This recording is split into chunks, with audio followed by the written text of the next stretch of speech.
미국의 바나연구소 발표에 따르면 오늘날 교회가 무너지고 있는 가장 큰 이유는 과학주의입니다.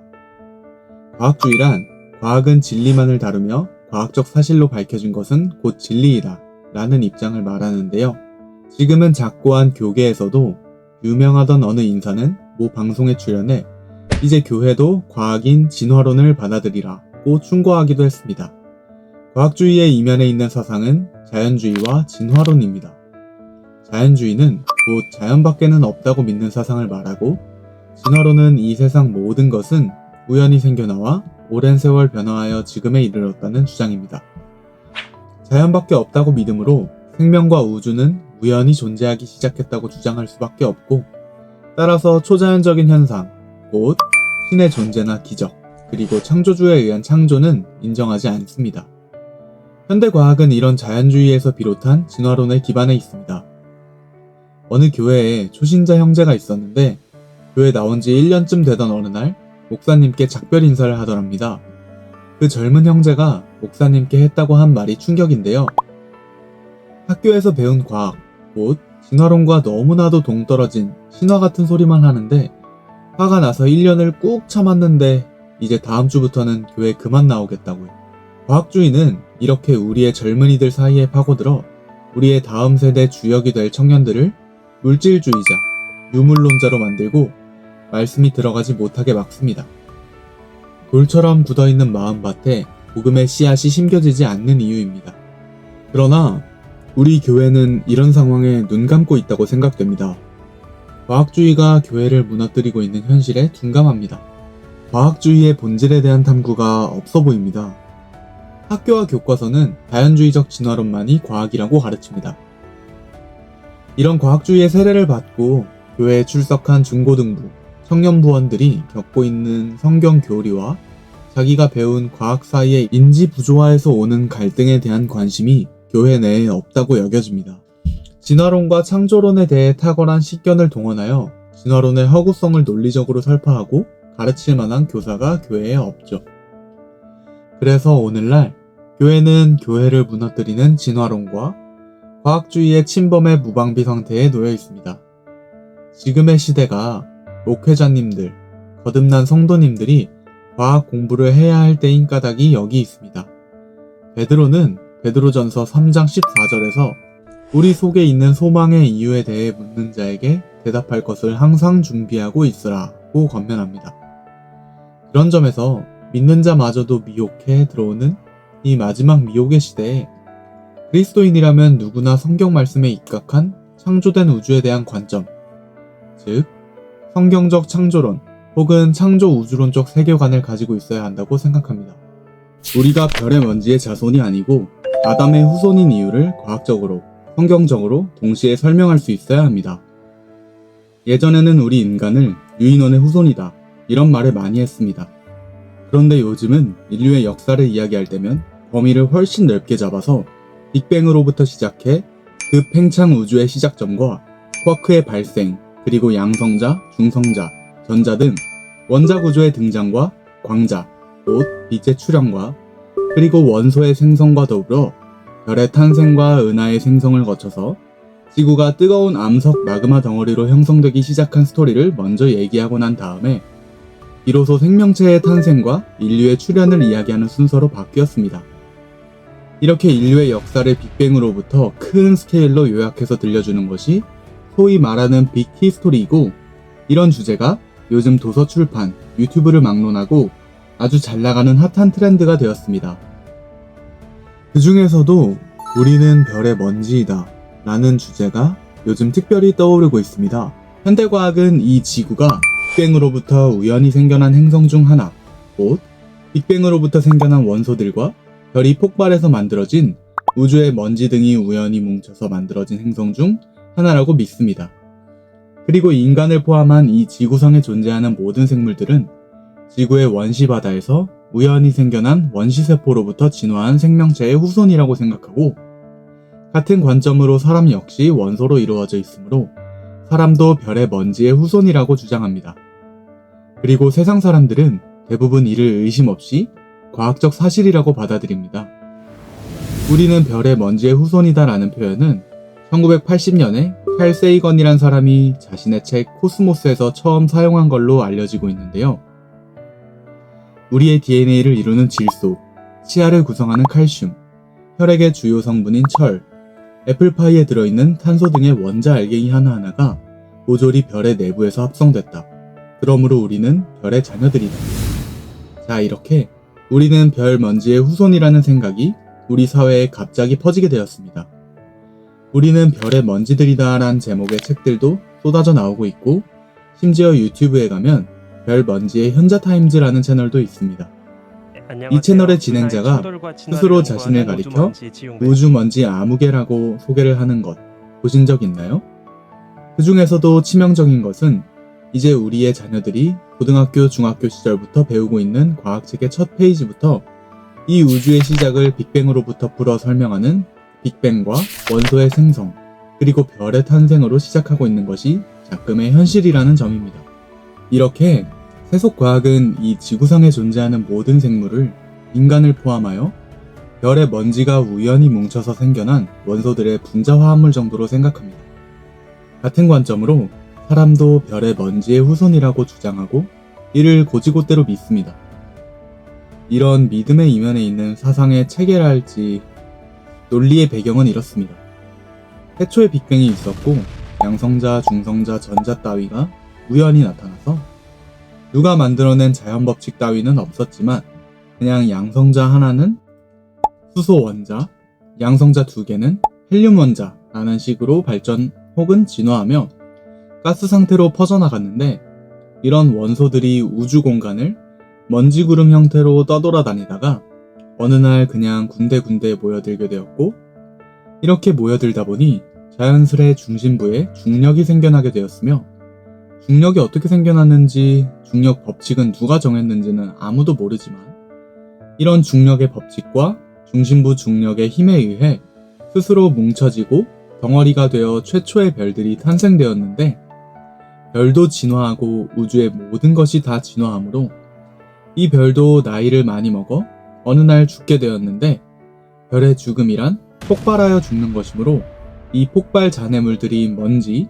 미행성체, 암석 덩어리 상태로 우주를 떠돌아다니다가 이 역시 우연히 아무 이유 없이 먼지 덩어리 암석들은 서로 부딪혀 미행성체가 되고, 미행성체들은 자기들끼리 서로 또 부딪히고 충돌, 강착하며 소행성들이 되고, 이 소행성체들이 그중 가장 큰 마그마 덩어리이던 원시지구 행성체에 무수히 부딪혀 강착하는 바람에 오늘날 이런 크기의 지구가 형성하게 되었고, 이 뜨거운 불덩어리 지구가 식어가며 물이 저절로 생겨났고, 어느 날 이런 지구의 원시 바다에서 우연히 자기 복제 가능한 유전자로 태어난 단세포 아메바 덩어리가 하나 있었는데, 이 유전자는 본질적으로 이기적으로 태어난 까닭에 자기 생존밖에는 관심이 없었고, 자연스럽게 이 이기적 유전자가 부단한 자기 증식과 번식에 성공하여 오늘날 우리가 보는 것처럼 이런 복잡한 생물 개체군으로 진화, 우리가 된 것이므로, 따라서 시간을 먼 과거로 거슬러 올라가면 우리는 별의 먼지의 후손이다. 뭐 대충 이런 논리의 흐름이 되겠습니다. 그런데 말이죠, 우리가 별의 먼지가 될 수 없는 이유가 있습니다. 몇 가지로 요약해서 말씀드릴게요. 첫 번째로, 지구 땅은 별들보다 먼저 만들어졌습니다. 우리가 별의 먼지라는 주장을 들여다보면 이는 원소의 생성이 별에서 먼저 이루어졌고, 지구는 이 별에서 만들어진 원소로 별들보다 나중에 이루어졌다는 전제와 가정에 기반한 생각이라는 것을 알 수 있습니다. 곧 별은 지금으로부터 백수십억 년 전인 빅뱅 직후에 만들어졌고, 지구는 46억 년 전쯤에 우주 먼지로 만들어졌으며, 인간은 지구에서 30억 년 전쯤 우연히 생겨난 아메바 단백질 덩어리의 후손으로 겨우 수백만 년 전에 진화한 유인원의 후손이므로, 고로 사람은 별의 먼지이다 라는 생각임을 알 수 있습니다. 이런 주장은 성경적 창조와는 그 순서가 반대로 뒤집어져 있습니다. 성경에 보면 우리가 사는 지구 땅은 첫째 날에 빛보다도 먼저 만들어졌고, 해와 달과 별들은 넷째 날에 비로소 만들어집니다. 창세기 1장 1절은 하나님이 태초에 하늘들과 이 지구 땅을 만드시니라 말씀하고 있습니다. 그리고 16절에 가면 넷째 날 하나님이 해와 달과 별들도 만드시니라 이렇게 되어 있습니다. 영어 성경을 보면 그 뜻이 훨씬 더 명료한데요. In the beginning, God created the heavens and the earth. 직역하자면 태초에 하나님이 하늘들과 이 지구 땅을 창조하시니라 이렇게 됩니다. 우리의 한글 성경은 이 부분을 태초에 하나님이 천지를 창조하시니라 하고 밋밋하게 번역해 놓음으로써 1절 9절은 마치 별 의미 없이 이제 창세기 이야기가 시작된다는 선언처럼 들리고 또 때로는 큰 의미 없이 그저 습관적으로 이야기 머리에 쓰던 관용구에 불과하려니 하는 인상을 줌으로써 독자로 하여금 정작 중요한 대목은 이 다음에 나오나 보다 하는 그릇된 인상을 주고 있습니다. 마치 예전에 할아버지들이 옛날 이야기를 시작하시면서 옛날에 호랑이 담배 피던 시절에 하던 어구처럼 말입니다. 그런데 영어 성경은 아주 명료합니다. 곧 하나님이 태초에 창조하신 것은 the heavens, 곧 하늘들과 the earth, 곧 이 지구 땅 둘이며 이는 빛보다도 먼저 만들어졌다고 말입니다. The earth는 땅이기도 하지만 지구라는 뜻도 있습니다. 그러므로 1장 전체 내용을 보면 그 만들어진 순서가 하늘들과 지구 땅, 물, 어둠 혹은 흑암, 빛 이런 순서임을 알 수 있으며 이 모든 것들이 첫째 날 한꺼번에 같이 만들어진 것을 알 수 있습니다. 결론은 지구 땅은 별이 폭발하여 우주를 떠돌던 먼지가 뭉쳐져 만들어진 게 아니고 창조의 첫날 하나님의 말씀으로 말미암아 이미 만들어져 존재하고 있었고 별은 넷째 날 비로소 만들어진다는 것입니다. 두 번째로 우리의 조상 최초의 사람 아담은 이 지구 땅의 흙으로 만들어졌지 별의 먼지로 만들어지지 않았습니다. 성경에는 최초의 사람 아담이 이 땅의 흙으로 만들어지는 장면이 나옵니다. 창세기 2장 7절 여호와 하나님이 땅의 흙으로 사람을 지으시고 생기를 불어넣으시니 사람이 생령이 되니라. 사람은 하나님의 창조사역 6째 날에 지구의 흙을 이용해서 만들어집니다. 하나님께서는 사람을 만드실 때에 그저 눈앞에 있는 흙을 이용하신 것이고 저 멀리 별들로부터 먼지를 가져오셔서 만드실 이유가 없었습니다. 세 번째, 우리는 살아있는 영이지 먼지 덩어리가 아닙니다. 하나님이 생기를 불어넣어 사람이 살아있는 영이 된지라. 이게 성경 말씀입니다.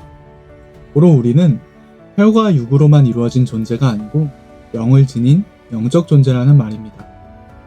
우리는 하나님께서 우리가 우리의 형상을 따라 만들자 하고 말씀하신 것처럼 하나님의 형상을 따라 지어진 존재이지 무생물인 먼지 따위로 빚어진 물질 덩어리가 아니며 더구나 우리는 아담과는 달리 흙으로 직접 빚어지지는 않았습니다. 아담과 이브의 후손으로 모친의 태로부터 하나님의 택정하심을 입고 영적 존재로 태어난 우리는 사람이지 먼지 덩어리 물질이 아닙니다. 다음으로 우리 인간이 별의 먼지의 자손이라고 주장하는 세속과학의 논리의 구조를 살펴보고 또 이에 대한 반론을 과학적 사실을 들어 전개해 보도록 하겠습니다. 인간이 별의 먼지라고 주장하는 논리들을 다 살펴보자면 한이 없으니 그중 하나, 한국천문연구원의 웹사이트를 인용해 보겠습니다. 한국천문연구원이 소개하고 있는 별의 탄생 과정, 함께 보시죠. 우주의 별과 별 사이에는 성간 물질이라고 불리는 수많은 먼지와 기체 등으로 이루어져 있습니다. 원시별은 이러한 성간 물질에서 시작됩니다. 밀도가 높은 수소 분자 구름이 있는 곳, 성간 물질이 많은 곳이 바로 별의 탄생지가 될 수 있는 성간 분자운인데요. 그러나 성간 물질만 밀집되어 있다고 원시별이 바로 탄생되는 것은 아니겠죠. 계속해서 나오겠지만 별의 탄생 일생은 중력에 의한 수축하려는 팀과 가스압에 의한 팽창하려는 팀의 끊임없는 싸움이라고 할 수 있습니다. 그렇다면 별에게 있어 중력과 압력은 무슨 관계일까요? 성간 물질은 우주에 균일하게 분포되어 있지 않기 때문에 밀도가 더 큰 구름은 주위에 더 많은 물질들을 끌어당겨 중심핵을 형성하게 됩니다. 이 구름의 중심핵이 자체 중력에 의해 수축함에 따라 원시별이 빛을 발할 때까지 밀도와 중심 온도가 증가하게 됩니다. 이 단계에서 원시별은 핵반응이 아닌 중력 수축으로 에너지를 방출하는 것입니다. 이 수축에 의해 중심 온도와 밀도가 증가하면서 비로소 원시별로 자리를 잡게 됩니다. 현대 과학이 주장하는 별의 탄생 시나리오를 한 번 더 정리하자면 이렇게 됩니다. 대폭발, 곧 빅뱅으로부터 우주가 시작되었고 빅뱅 직후 38만 년 경과 후에 양성자, 중성자, 전자 등 물질의 기본 입자가 등장하게 되었다. 물질은 이런 원자의 탄생, 즉 양성자, 중성자, 전자의 결합으로 시작되었다. 물질의 기본인 원소는 양성자, 중성자, 전자수의 차이에 따라 그 성질이 결정되는데 이는 자연의 법칙이라 할 수 있다. 우주를 떠돌던 수소, 헬륨과 성간먼지가 중력의 힘에 의해 뭉쳐서 별을 형성하게 된다. 최초의 별은 수소, 헬륨으로만 만들어졌는데 이를 3종족 별이라 부른다. 별의 진화 과정에 따라 별 내부에서 탄소나 산소보다 무거운 원소들이 생성되었고 철과 같은 무거운 원소도 별 내부의 고온, 고압 환경에서 핵융합으로 탄생하게 되었다. 초신성 폭발로 이런 원소들이 우주 공간으로 흩어지게 되었다. 다른 별들은 초신성 폭발로 우주에 흩어진 이런 다양한 원소들을 규합하여 만들어지는데 금속 원소가 많으면 1종족, 적으면 2종족 별이 된다. 태양계의 태양과 지구, 그리고 다른 행성들은 우주를 떠돌아다니던 먼지들이 미행성체를 이루어 서로 부딪히는 과정에서 강착 현상이 일어나 형성되게 된 것이다. 이런 내용들이 지금 현재 우리의 자녀들, 우리의 중고등부 학생, 청년부 학생들이 학교에서, 대학에서 과학적 사실로 배우고 믿고 있는 내용입니다. 2부에서는 이런 별의 생성, 그리고 별의 진화에 대한 논박을 과학적 이유를 들어 설명해 보겠습니다. 2부를 꼭 시청해 주시기 바랍니다. 감사합니다.